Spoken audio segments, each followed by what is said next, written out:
નમસ્કાર દર્શક મિત્રો, હું પાર્થ મોદી આપ સૌનું સ્વાગત કરું છું ગુજરાત ન્યૂઝની વિશેષ રજૂઆત એટલે કે લોકમંચમાં. દર્શક મિત્રો, લોકમંચમાં આજે એક એવા મુદ્દા પર વાત કરી છે જે મુદ્દો કદાચ વિપક્ષોને ના ગમે, કારણ કે અત્યારે જે સત્તાની અંદર ભાજપ છે, પરંતુ જે વિપક્ષો 2024ની તૈયારીને લઈને જ્યારે એક થવાની વાત કરી રહ્યા છે ને તેવામાં જ્યારે આવો રિસર્ચ કે એક સર્વે બહાર આવે તો કદાચ વિપક્ષ માટે આ ખરાબ સમાચાર કહી શકાય. કારણ કે વાત એવી છે કે market research firm Ipsos Global Trust દ્વારા 21 દેશોની અંદર રિસર્ચ કરવામાં આવ્યો અને એ રિસર્ચ એવો કરવામાં આવ્યો કે વિદેશોની અંદર રહેતા જે ભારતીય મૂળના લોકો છે અને વિદેશોમાં એ લોકોને પૂછવામાં આવ્યું કે ભારતની જે સરકાર છે, સરકાર ઉપર કેટલો ભરોસો છે. તો એમાં રેકોર્ડ બ્રેક તમામ લોકોએ 21 દેશોની અંદર ભારતના લોકો તો ભારત ઉપર ભરોસો કરી જ રહ્યા છે કે ભારતની હાલ જે મોદી સરકાર છે, મોદી સરકાર ઉપર લોકોને પૂરેપૂરો ભરોસો છે અને આ રેકોર્ડ સ્થાપિત થયો છે. મહત્વની વસ્તુ એ છે કે દેશની અંદર તો ઘણા બધા આંતરિક વિખવાદ જોવા મળી રહ્યા છે, કારણ કે કોંગ્રેસ કંઈક અલગ કહે છે, આપ કંઈક અલગ કહે છે. જે રીતે આપણે યુપીની અંદર જોઈએ છે તો યુપીમાં અખિલેશ યાદવ કંઈક અલગ કહે છે, યોગી શાસનથી અખિલેશ યાદવ નારાજ છે, મમતા બેનર્જી, બધાના ગઠબંધન હવે થવાનું ચાલુ થઈ ગયું છે. શું ખરેખરમાં જે ભરોસાપાત્ર સરકાર છે એ કહી શકાય? આ જ મુદ્દે ચર્ચા કરવી છે ને આ જ મુદ્દે ચર્ચા કરવા માટે આપણી સાથે જોડાયા છે હર્ષવર્ધન પાંડે, જેઓ રાજકીય વિશ્લેષક છે, અશ્વિનભાઈ બેંકર, જેઓ નેતા ભાજપના, નિકુલભાઈ પટેલ કોંગ્રેસથી આપણી સાથે જોડાયા છે. आप ત્રણે महानुभावों स्वागत है कार्यक्रम में. हर्षवर्धन जी, पहले मैं आपसे पूछना चाहूंगा कि ये जो रिपोर्ट आया है, ये जो रिसर्च हुआ है कि 21 देशों में जो रिसर्च हुआ उसमें बीजेपी की जो सरकार है, इंडिया में जो गवर्नमेंट है, उसमें सबने विश्वास दिखाया है. तो इसके पीछे का रीजन क्या है कि मोदी जी की जो डिप्लोमेसी जो पॉलिसी है, फॉरेन पॉलिसी है, वो काम कर रही है कि फिर एक जो मोदी जी ने जो एक पूरा इंडिया का जो एक प्रेजेंटेशन किया है वो बाहर काम आ रहा है? देखिए, इसमें पार्थ भाई बहुत सारे कारण हैं. दुनिया में इस समय जिस तरीके का वैश्विक संकट आया, उससे जिस तरीके से भारत बचा रहा और जिस तरीके से इसको निकालने की कोशिश मोदी ने की, उसकी मिसाल जो है देश की राजनीति में देखने को नहीं मिलती है. और देश के सामने तमाम जो आंतरिक चुनौतियां आई, बाहरी चुनौतियां आई, उस तरीके को देखते हुए जिस तरीके से इन्होंने संभाला है मोदी ने, तो वो दिखाता है ये सर्वे. और यही कारण है कि आज भी जनता का मोदी पे भरोसा जो है वो बना है. मोदी है तो मुमकिन है का नारा बीजेपी ने दिया था, वो एक तरह से इस सर्वे के अंदर जो है साकार होता नजर आता है. और सबसे बड़ी बात है कि सरकार पर कितना भरोसा है, ये एक बहुत बड़ी बात है. और ये तभी हो पाता है जब आपके पास एक विश्वसनीय चेहरा हो. आज की डेट में हम देखें, तमाम तरह की दिक्कतों के बावजूद जो है वो समाधान की कोशिशें जो है सरकार के द्वारा की जाती रही हैं, लेकिन मोदी की विश्वसनीयता सबसे बड़ी बात है. राजनीति में सबसे बड़ा पार्ट भाई परसेप्शन है, और इस परसेप्शन में मोदी कहीं आगे है विपक्ष के सामने, ये सर्वे जो है दिखाता है. और लोगों का जो है भरोसा बना है. और साथ में मैं ये कहना चाहूंगा कि जिस स्तर पे प्रधानमंत्री ने अपनी विदेश नीति करी है, कई तरह के संबंध बनाए हैं दुनिया के देशों में, भारत की जो वैश्विक स्तर पर पहुंच हाल के वर्षों में बढ़ी है, ये मोदी की विदेश नीति के चलते ही जो है संभव हो पाया है. और इस कूटनीति का प्रभाव जो है ये देखने में मिल रहा है. दुनिया में भारत का मान बढ़ा है. तमाम देश आज जो है भारत की सराहना करते हैं. वैश्विक मंच पर भारत जो है एक बड़ी ताकत के रूप में उभर रहा है. आपने देखा कि G20 में भी किस तरीके से भारत काम कर रहा है. तो ये सब देखते हुए ओवरऑल भरोसा जो है बना हुआ है. और राजनीति में सबसे बड़ी बात भरोसे का होना है. तो मोदी भरोसेमंद चेहरे हैं आज की राजनीति के, इसमें कोई संदेह नहीं होना चाहिए सर्वे को देखते हुए. बिल्कुल. નિકુલ ભાઈ, 24 કલાક મોદીનો વિરોધ કરવો એવું જરૂરી નથી. મોદીજીએ કંઈક સારું કર્યું હોય તો એના પણ વખાણ કરવા જોઈએ અને સારું છે તો સારું કહેવું પણ પડે. દુનિયામાં જ્યારે એક બાજુ યુદ્ધનો માહોલ છે, એમાંથી આપણી ડિપ્લોમસી અને મોદીજીની જે ડિપ્લોમસી છે એનાથી આપણે બહાર રહ્યા અને આપણે બચાલા રહ્યા. અને આ હું નથી કહેતો, આ તમારા જ નેતા કહે છે, ગુલામ નબી આઝાદ, જેમણે આ વાત પત્રકારો સાથેની વાતચીતમાં કીધું હતું કે માત્ર બસ ખાલી એક જ વ્યક્તિનો વિરોધ અને એક જ વસ્તુ ઉપર કે અડાણી અંબાણી આ જ વસ્તુ ઉપર સતત વિરોધ કેમ? તમે એનાથી આગળ વધો એવું કેમ નથી થતું? અને આ જે સર્વે આવ્યો આપણે સતત જોતા આવીએ છીએ કે ટોપ લીડર્સના લિસ્ટમાં પણ વડાપ્રધાન Narendra Modi globally number 1 ranking ઉપર આવે છે. સરકારની બાબતમાં રેન્કિંગ ભારત રેન્કિંગ છે, તો પછી કેમ વિરોધ છે? જ્યારે બી સરકારની વાત આવે તો સરકાર એટલે કોણ? તો કે લોકો દ્વારા ચૂંટાયેલા પ્રતિનિધિઓ દ્વારા બનતા લોકોના પ્રતિનિધિઓને એને સરકાર કહેવાય. હવે સરકારના પ્રધાનમંડળની અંદર સર્વોચ્ચ વ્યક્તિ છે એ કાર્ય કરી રહ્યા છે અને એમના નિર્ણયથી દેશ ચાલી રહ્યો છે. અમને કોઈ પર્ટિક્યુલર વ્યક્તિ વિશેષનો વિરોધ હોય જ નહીં કોઈ બી દિવસ. અમે જ્યારે વિપક્ષમાં હોઈએ તો લોકહિતના જે પોલિસીસ છે એના માટે અમારી ચર્ચા હોય છે અને લોકહિતના જે નિર્ણયો જે વિરોધમાં હોય છે એના વિશેની ચર્ચા અમારા તરફથી કરવામાં આવતી હોય છે. પરંતુ જ્યારે સરકાર દ્વારા એ ચર્ચાઓને ધ્યાનમાં ન લઈ અને જે મનસુખી પ્રમાણે પ્રસ્થાપિત કરવામાં આવે કે અમે જે કહીએ એ જ સાચું અને અમારો જો વિરોધ કરશે કે અમારા ખિલાફ કોઈ બોલશે તો એને જે બી લેવલથી જોવાનું હોય એ અમે જોઈ લઈશું. એના ઉદાહરણ આપણે ઘણા બધા લેવલથી જોયા. એનું ઉત્તમ ઉદાહરણ આજે હું ન્યૂઝપેપરમાંથી કહેવા માંગીશ કે પહેલા ઈડી સીબીઆઈ તો સાંભળ્યું હતું, પણ હવે તોલમાપ ખાતું બી આવી ગયું છે. કારણ કે હવે અંબાજીનો જે પ્રસાદ છે એનામાં તોલમાપ ખાતાનો ઇન્ટરવીન ચાલુ થઈ ગયો છે. એટલે કે જે વસ્તુ માટે સરકાર વિચારીને ના થાય એના માટેના જે આ હટકંડા પછી સરકાર અપનાવે છે, દુરુપયોગ કરે છે, એનો અમે હંમેશા વિરોધ કરીએ છીએ. કારણ કે લોકશાહીની અંદર લોકહિત, લોક પ્રશ્ન, લોક ભાગીદારી ખૂબ જ સરસ છે. હવે ભારતીય જનતા પાર્ટીની આપણે જયારે વાત કરીએ છીએ તો એક ઉત્તમ ઉદાહરણ ફરીથી કોટ કરવા માંગીશ કે અમદાવાદની અંદર એક બ્રિજ બન્યો અને એ બ્રિજ જો 5 વર્ષની અંદર વપરાવા લાયક ન રહે તો એની પરિસ્થિતિ સમજી શકો છો કે ભ્રષ્ટાચારની પરાકાષ્ઠા આજે આપણે જે શાસનમાં છીએ, હું નામ નથી લેતો પણ એ શાસનમાં આપણે કયા લેવલ પર છે કે એક કરોડો રૂપિયાનું બ્રિજ જે છેલ્લા 5 વર્ષમાં બન્યો છે અને એને વપરાવા લાયક નથી રહ્યો. બોડેલીની અંદર એક કરોડ એક જ વર્ષમાં 22 કરોડનો ડેમ વહી જાય છે. તો આ શું દર્શાવે છે? આ બધું બતાવે છે કે કેટલો ખરાબ વહીવટ આ ગુજરાતની અંદર અને ડબલ એન્જિનની સરકારમાં ચાલી રહ્યો છે. તો એનો અમને વિરોધ છે.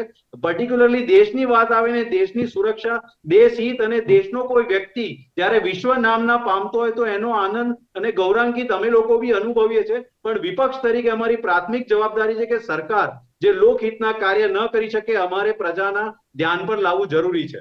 એટલે તમારા શબ્દ જોડે હું વખોડું છું કે અમને કોઈ વ્યક્તિ વિશેષનો વિરોધ નથી, પરંતુ સરકારની નીતિઓનો વિરોધ છે. સરકારની નીતિઓનો વિરોધ છે. અશ્વિનભાઈ, પૂછવા માંગીશ કે જે રીતે એક શબ્દ વાપર્યો હથકંડા, કે કોઈ પણ પ્રકારે શાન દામ દંડ ભેદ વાપરીને પણ કોઈ વિરોધ કરે સરકારનો તો એને દબાવી દેવો.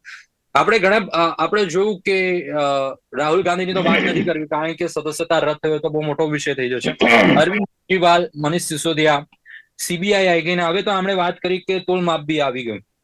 શું લાગી રહ્યું છે કે જે રીતે વડાપ્રધાન નરેન્દ્ર મોદી જે પ્રેઝન્ટેશન કરી રહ્યા છે કે વિદેશમાં જ્યારે જાય ત્યારે ભારતનું જે પ્રેઝન્ટેશન હોય છે, પરંતુ હકીકત જમીની સ્તર ઉપર કોઈ એ વસ્તુ જોવા નથી મળતી જે બહાર જ્યારે પ્રેઝન્ટેશન કરવામાં આવે. જે રીતે નિકુલભાઈએ વાત કરી કે 50 કરોડનો જે બ્રિજ બનેલો છે 5 વર્ષની અંદર પકડી ગયો. હવે શું ખબર કે આની અંદર જે અધિકારીઓ છે એમના ઉપર કોઈ કાર્યવાહી થશે, પણ દબાવી દેવામાં આવે છે, તાનાશાહી છે એવો આક્ષેપ થઈ રહ્યો છે. અશ્વિનભાઈ, ચાલો શરૂઆત નિકુલભાઈએ કહ્યું ત્યાંથી આપણે પરસેપ્શન, જો જોવાનો નજરિયો. એક સંસ્થા છે, માન્ય સંસ્થા છે જેનું પેરિસમાં હેડક્વાર્ટર છે. એણે 21 દેશોના સર્વેના આધારે કહ્યું કે ભારતની ગવર્મેન્ટ મોર ટ્રસ્ટેડ છે, ટ્રસ્ટવર્ધી છે. 52% લોકોએ એમ કહ્યું કે અમને આ ગવર્મેન્ટ ઉપર સંપૂર્ણ ભરોસો છે. ત્યારે નિકુલભાઈએ કહ્યું કે આ એક બ્રિજ છે, હાટકેશ્વર બ્રિજ, એને તોડી નાખવાનો નિર્ણય થયો. એકદમ સાચી વાત છે.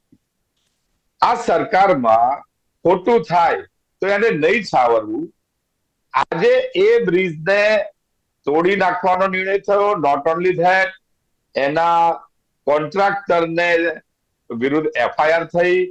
આ ખર્ચ કોન્ટ્રાક્ટર પાસેથી વસૂલ કરવો. એની એજન્સી એસજીએસ નામની એજન્સી જેણે એને પ્રમાણિત કર્યો હતો એ બ્રિજ, એની પર એફઆઈઆર થઈ. 4 ઉચ્ચ કક્ષાના એન્જિનિયરોને સસ્પેન્ડ કરી એની પર પણ પોલીસ કાર્યવાહી થઈ. કોંગ્રેસની સરકારમાં તો રોડ કાગળ પર જ જતા રહેતા હતા, પુલિયા કાગળ પર જ બનતા હતા, આખી ગ્રાન્ટ વપરાઈ જતી હતી. તો વિશ્વાસ નતો બેસતો. આજે સરકાર ઉપર ભરોસો કેમ બેસે? કે સરકારે પગલા લીધા. વાત આ છે કે પગલા લેવાય છે, ખોટું થાય તો એને છાવરવાની કોઈ જગ્યા નથી. એ પોલિસી છે.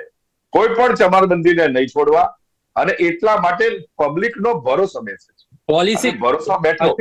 અશ્વિનભાઈ રોકવા માંગીશ. પોલિસી તો બરાબર છે કે જ્યારે એક વસ્તુ થઈ જાય છે 5 વર્ષ સુધી, જ્યારે બ્રિજ બનતો હોય તો ઇન્સ્પેક્શન કેમ નથી થતું? બ્રિજ બનતી વખતે કેમ એ વસ્તુ બહાર પાડવામાં નથી આવતી? જ્યારે બ્રિજ બની રહ્યો છે ત્યારે જો ખોટું થઈ રહ્યું છે તો અટકાવવામાં કેમ નથી આવતું? 5 વર્ષ બની ગયો, લોકો ઉપયોગ નથી કરી શકતા, અને એના પછી પાછો તોડવાનો. એટલે પ્રજાજનોએ જે ટેક્સના પૈસા છે એ તો બનવામાં પણ ખર્ચાશે અને તોડવામાં પણ ખર્ચાશે. આમાં પ્રજાને તો કોઈ ફાયદો જ નથી અશ્વિનભાઈ. સીધા 25 વર્ષથી એક જ શાસન ચાલી રહ્યું છે, તો ખોટું થાય છે કેવી રીતે? સવાલ એ થાય. હું એમ કઉ છું કે એક સામાજિક વ્યવસ્થા છે જ્યાં એક ભ્રષ્ટાચારનો આશરો, ખોટું કરવાની ટેવ વાળા, ખોટી કરવાની એજન્સી વાળા, ખોટું કરવાના અધિકારી. અધિકારીઓ ઉપર મંત્રીઓનો કોઈ દબાણ નથી. હું પૂરું કરું. જી જી. જો મંત્રી અને જો સ્ટેન્ડિંગ કમિટીના ચેરમેન માનનીય હિતેશભાઈ બારોટ સાહેબની મનસા ના હોત, સ્ટેન્ડિંગ કમિટીએ નિર્ણય કર્યો કે આ બ્રિજને તોડો, એને તપાસ સોંપાઈ, યોગ્ય એજન્સીઓએ, રૂડકી જેવી સંસ્થાઓએ એનો રિપોર્ટ આપ્યો. જ્યારે ખબર પડે આઈઆઈટી રૂડકી દ્વારા ઇન્સ્પેક્શન કરવામાં આવે છે અને પછી એમાં કહેવામાં આવે છે કે આ રોડ ઉપરથી હેવી વ્હીકલ્સ ના પસાર થાય તો સારું છે. પરંતુ સ્ટેન્ડિંગ કમિટીમાં આ જે નિર્ણય લેવામાં આવે છે આફ્ટર 5 વર્ષ, અને એના પહેલા તો આ જે બ્રિજ છે એટલો વિવાદિત બ્રિજ રહેલો છે કે એની ઉપર હું માનું ત્યાં સુધી તો કોઈએ આ બ્રિજનો ઉપયોગ જ નથી કર્યો. એવું કહું તો પણ ખોટું નહીં બને. સાંભળો, એક બિલ્ડિંગ બને છે, એક બિલ્ડિંગ, માનો કે મારી બિલ્ડિંગ બને છે, મેં એક નાણા તો પણ એનું આયુષ્ય 25 વર્ષ હોય છે. એક બિલ્ડિંગ મને સાંભળો તો ખરા. જી જી. કે તમારું પોતાનું જે બિલ્ડિંગ બને છે, તમે મુંબઈમાં રહો છો અને એક બિલ્ડિંગ નું કામ તમે સોંપ્યું છે, તમે ભરોસા પર સોંપ્યું, એની જવાબદારી નહીં, બધું થયું, પરંતુ તમને આવ્યા પછી ખબર પડે છે કે આ મકાન ખરાબ રીતે બન્યું છે, ત્યારે કોન્ટ્રાક્ટર અશ્વિનભાઈ આ કેવી વાત છે? જનતાના પૈસા તો ભરોસા ઉપર ના આપી શકાય ને. જનતાના પૈસા, જનતાના પરસેવાના ટેક્સના પૈસા ભરોસા ઉપર કેવી રીતે આપી શકાય? કોઈ ઇન્સ્પેક્શન ભરોસાની વાત છે અશ્વિનભાઈ. કેવું છે?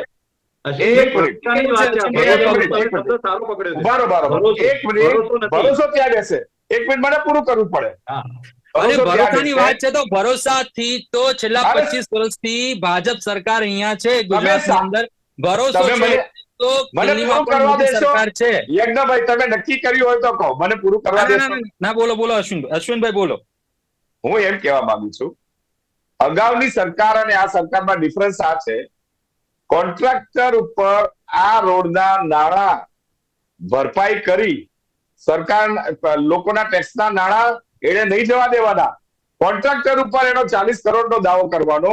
એ નાણાંમાંથી બ્રિજ બનશે અને બ્રિજ બનીને, પરંતુ જે ખોટું થયું હોય એને નહીં સાવરવાની આ સરકારની નેમ, એના કારણે ભરોસો બેસે છે. બિલકુલ.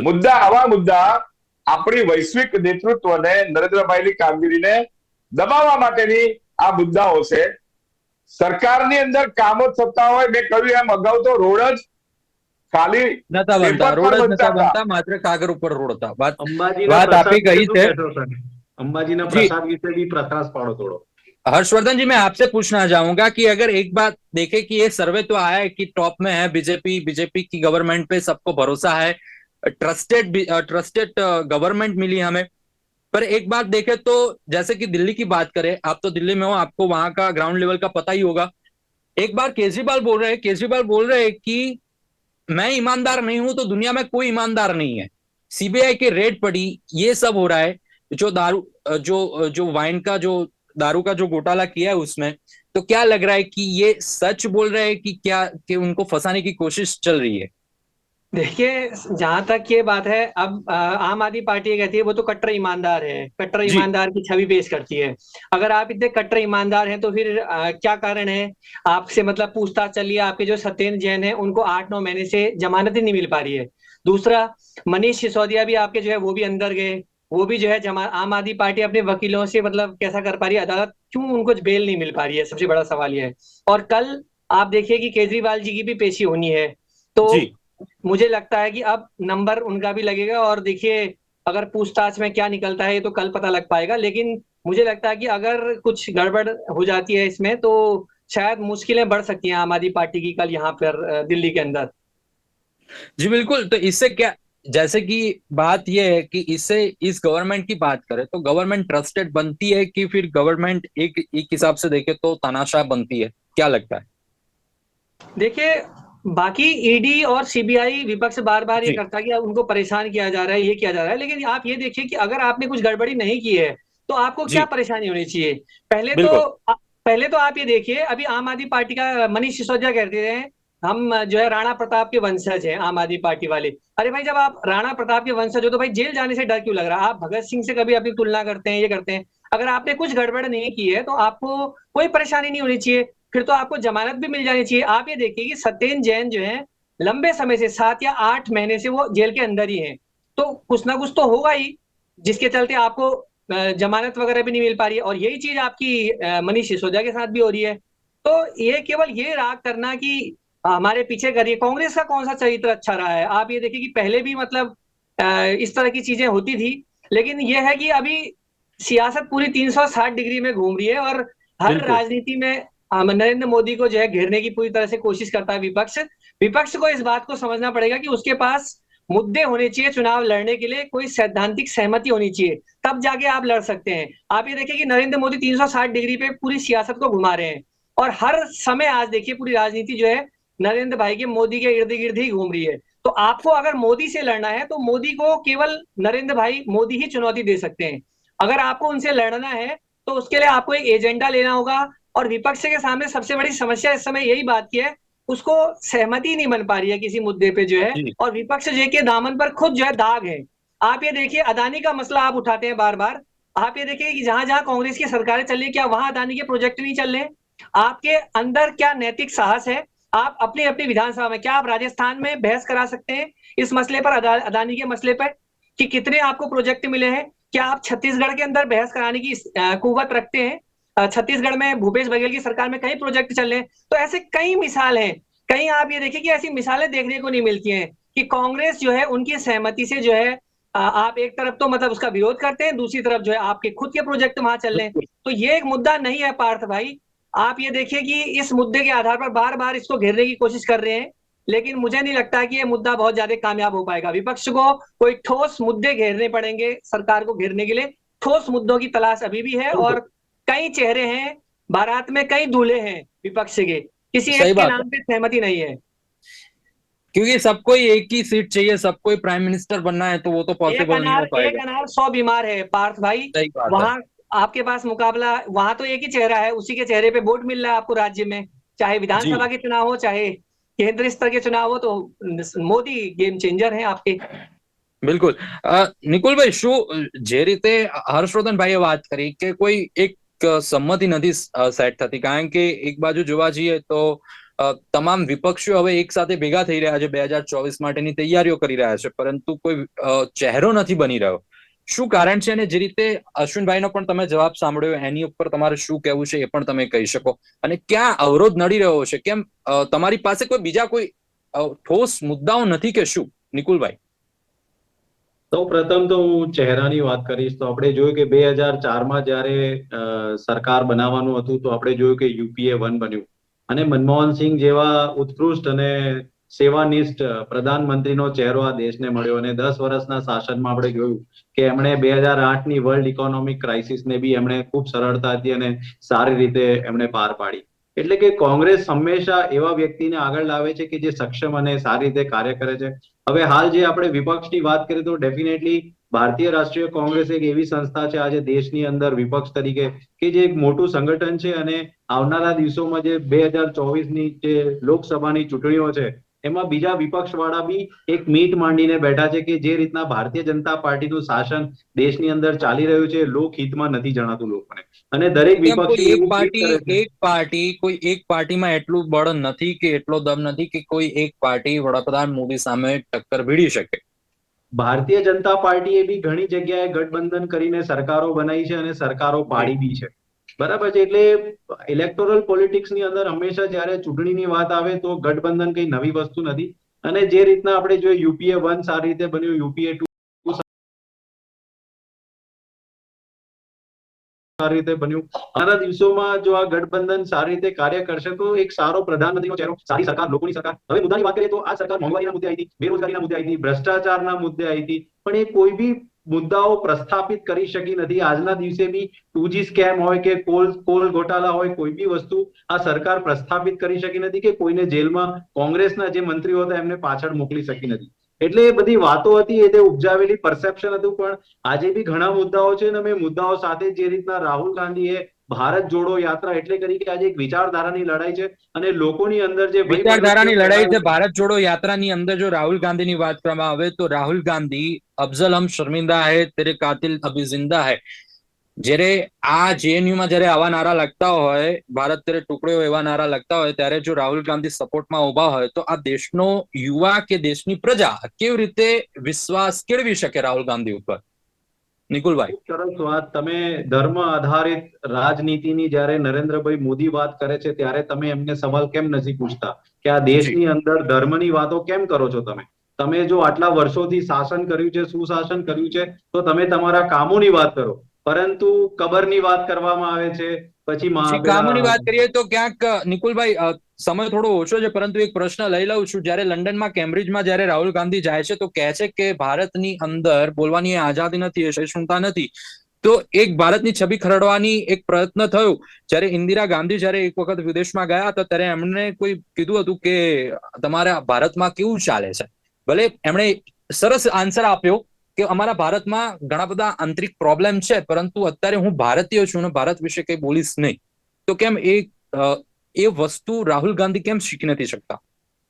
લંડનની સ્પીચ તમે એ આખી સાંભળો તો એકચ્યુઅલી તમે જુઓ હંમેશા કે એનો જે આખો મતલબ કરીને જે પરસેપ્શન ઉભું કરવામાં આવે છે ને એ ખૂબ જ ખોટું કરવામાં આવે છે. આના વિશે ઘણા વિશ્લેષણ થઈ ગયા છે અને સ્ટેટમેન્ટના બી ઘણા લોકોએ પોતપોતાના પરસેપ્શન બનાવ્યા છે અને કશે બી કોંગ્રેસ તરફથી એવું નથી લાગ્યું કે કોઈ દેશ વિરોધી વાત થઈ હોય. અશ્વિનભાઈ, પરસેપ્શન ખોટા બની રહ્યા છે, પરસેપ્શન ખોટા બની રહ્યા છે એવું નિકુલભાઈનું કહેવું છે અને નિકુલભાઈનું એ પણ સાથે કહેવું છે. શોર્ટમાં જ આપણે પતાવીશું કારણ કે સમયની એક મર્યાદા છે. બીજેપી ક્યારે મોંઘવારી મુદ્દે, રોજગારી મુદ્દે કે પછી અદાણીના શું સંબંધો છે એ મુદ્દે કેમ વાત નથી કરતી તેવા આક્ષેપ પણ વિપક્ષના છે. શું કહેશો અશ્વિનભાઈ? પરસેપ્શન સ્પષ્ટ થઈ ગયું છે. ભારતીય જનતા પાર્ટી ને વિશેષ કરીને નરેન્દ્રભાઈ મોદી, હમણાં નિકુંજભાઈએ કહ્યું કે ધર્મની વાત કરે છે, તો ધર્મની વાત તો થાય જ. ધર્મના આધારે જ રાજકારણમાં એ અંકુશ આવતો હોય છે. પરંતુ દેશ સાથે ચેડા કરવાની વાત આવે તો એ વિપક્ષના નેતાને સ્વીકૃતિ કેવી રીતે મળે? આપે કહ્યું જેએનયુ ની વાત કરી, આપે કહ્યું કે ખેડૂત આંદોલનમાં તેમણે હાજરી પુરાવી. આપણા ધ્યાનમાં આવે છે કે પંજાબની અંદરથી અત્યારે જે રીતે આ ગેંગ વોર જે થઈ છે અને ગેંગના લોકો ISI ના કનેક્શન સાથે છે, એમાં ક્યાંક ને ક્યાંક પાછળ કોંગ્રેસ સપોર્ટ કરતી હતી. તો દેશના મુદ્દાઓને જ્યારે કોંગ્રેસ આ રીતે બિનજવાબદારી પૂર્વક ટચ કરે છે એટલે વિશ્વસનીયતા ઘટે છે. અને એટલા માટે દેશમાં કોઈ એવો ચહેરો નરેન્દ્રભાઈ સામે દેખાતો નથી કે જે એક દેશનું નેતૃત્વ કરી શકે. એમણે બહુ સારી વાત કરી કે મનમોહનસિંહજીને અમે પ્રોજેક્ટ કર્યા હતા, પરંતુ તમે એમને બોલવા દીધા હતા? ના, મનમોહનસિંહજીને પણ આ કોંગ્રેસને બોલવા માટેની એટલી છૂટ નહોતી અને એટલા માટે ફરી એકવાર દેશની અંદર કોંગ્રેસની સત્તાનું પતન થયું. આજે તો વિપક્ષમાં પણ કોઈ ચહેરો એવો નથી કે જે માનનીય નરેન્દ્રભાઈની વિશ્વસનીયતાની સામે ખરો ઉતરે. મુદ્દા આ છે કે વિશ્વસનીય ગવર્મેન્ટ, વિશ્વસનીય નેતૃત્વ જે પૂરું કરશે એને આ દેશના લોકો મત આપશે અને મત આપે છે. બિલકુલ અશ્વિનભાઈ, વિશ્વસનીયતા વડાપ્રધાન મોદીની સામે હાલમાં કોઈ વિશ્વસનીયતાની સાપેક્ષે લડી શકે એવો કોઈ ચહેરો નથી હાલમાં વિપક્ષમાં, એ આપે કહ્યું. પરંતુ દેશમાં ભલે કોઈ પણ જાતના પ્રોબ્લેમ હોય, પરંતુ વિદેશોની અંદર છાપ હવે બદલાય છે એવું બહારના વિદેશના જે રિસર્ચર્સ છે એ જણાવી રહ્યા છે. અને એ સાચી પણ વાત છે. જે રીતે પ્રાઇમ મિનિસ્ટર મોદીની જે ડિપ્લોમસી રહી છે એ પણ ઘણી સારી એવી રહી છે અને યુદ્ધના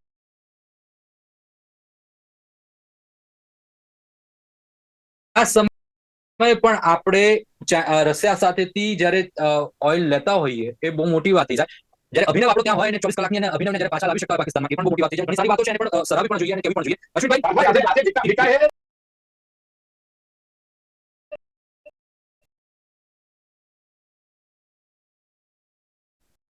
મિકાએ દોહાના એરપોર્ટ પર રૂપિયાથી આપણી રૂપિયાની કરન્સીથી ખરીદી કરીને કહ્યું કે આપણો રૂપિયો આટલા બધા દેશમાં ચાલતો હતો. જી બિલકુલ, બિલકુલ. હર્ષવર્ધનજી, અશ્વિનભાઈ, નિકુલભાઈ, તમારી સાથે જોડાયા બદલ આપનો આભાર. દર્શક, વિશ્વસનીયતા એક શબ્દ બહુ મોટો થઈ જતો હોય છે, પરંતુ જ્યારે 21 દેશોની અંદર જો સર્વે કરવામાં આવે અને લોકપ્રિયતા સામે આવે તો ક્યાંક કોઈ અંશે એ દેશની અંદર, એ દેશમાં બેઠ